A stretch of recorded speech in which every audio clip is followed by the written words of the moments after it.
บัดนี้คือปาราเทเวโสตอิเตเง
ก็ได้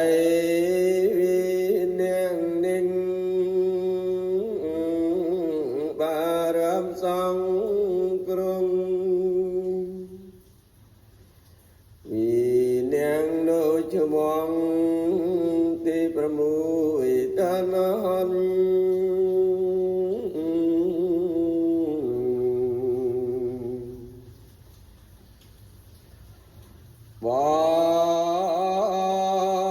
เป็นเปรียงเป็นเนียมเพียงกวนสมตรองนิมนต์สมตา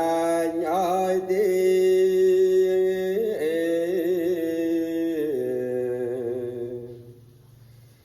เวียนเนียงที่ประปีปรอ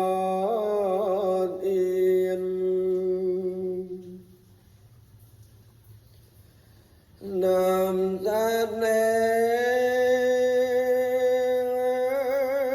ไอเม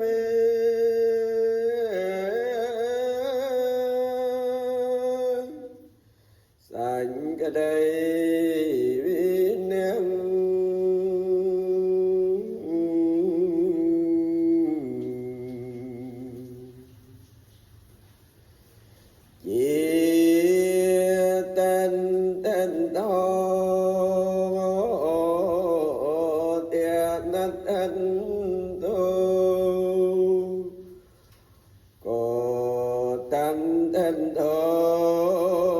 จะโยเนร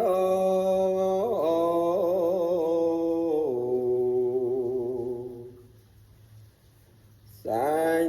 ญาเตเตมัญเยเตตา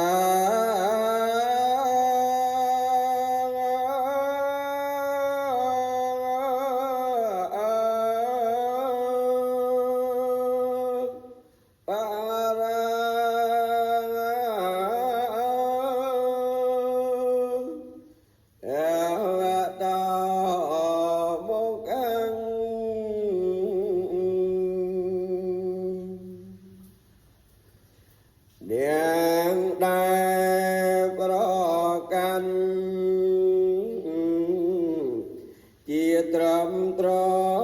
กลไอมินประโม sanh nhi sam ta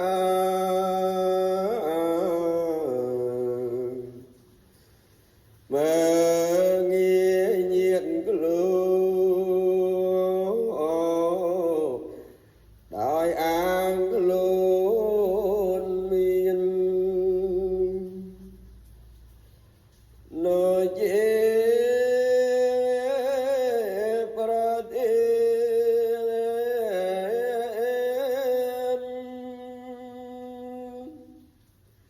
sanh đây bên đêm